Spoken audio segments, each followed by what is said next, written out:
Are you someone who's trying to retire early or even just quit your 9-to-5 job and have passive income coming in? What if I told you it's a lot easier said than done? There are 3 ETFs in this video I am going to go over that could just do that. If you don't know who I am, my name is Johnny B. We talk about personal finance, personal wellness, and how to become better people day in and day out on this channel. And in this video, we're going to talk about how you can retire early with these 3 nice little simple easy ETFs.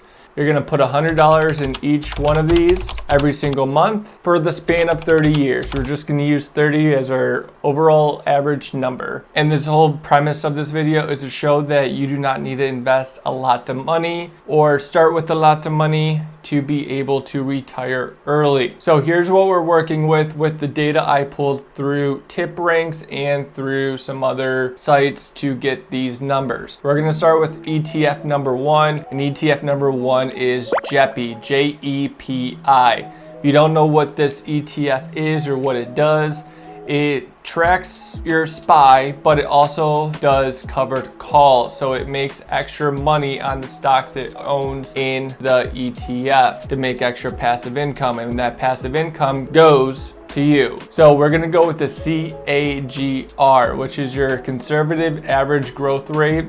For JEPI, we're gonna say 7%.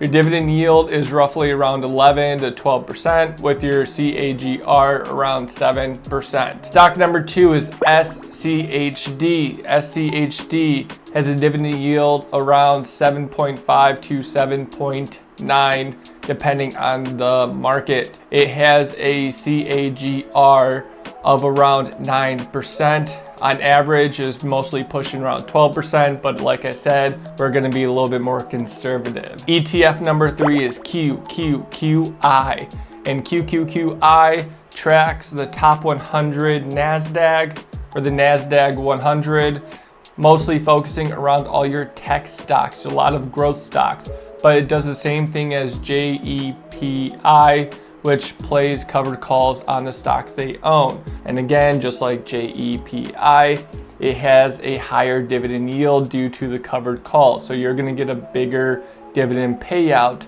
when holding this ETF. And its CAGR is gonna be around 12%. Now that seems extremely high, which in this case it is.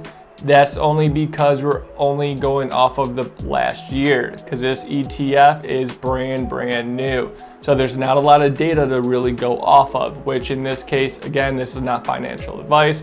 This is just me informing you a way of possibly retiring early. So take my word for it, don't take my word for it, but again, not financial advice. So with those 3 ETFs that I just covered with their dividend yield and their CAGR, again, conservative average growth rate for the next 30 years, because again, our time span is 30 years, we're gonna let consistency and time do its thing.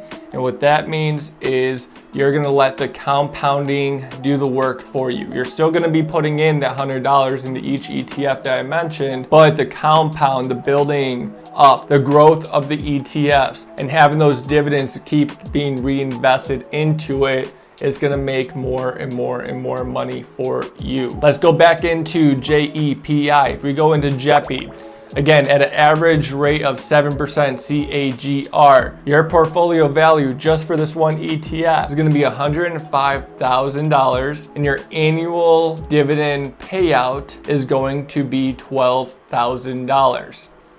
ETF number 2, SCHD, at a 9% CAGR, your portfolio overall is going to be $161,000. You're going to have a higher growth rate with this ETF rather than JEPI, but you're going to have a lower payout as far as dividends go, which is going to be $6,000 annually. And ETF number 3 is QQQI. And this one is astonishing because you're going to have a final portfolio value of $291,000 with the annual dividend payout of $43,000. Now, you might be doing all this math in your head, but I got it for you. That means that your total portfolio value for those 30 years is going to be $557,000. And you might be like, well, I didn't hit $1 million.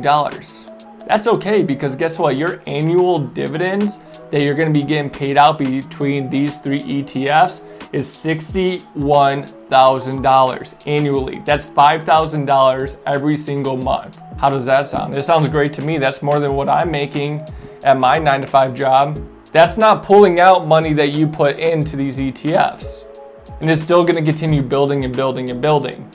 But we also have to be real and take into consideration that these numbers are just estimates. These are just numbers based off of what happened in the past, and it always cannot predict what's going to happen in the future. If you like this type of content, again, be sure to subscribe if you were able to get something out of this video. Also, if you like this content, be sure to watch this video next, because I talk about 2 stocks under $10 that are a huge buy. So make sure you click that video right here. I'll see you guys in my next video.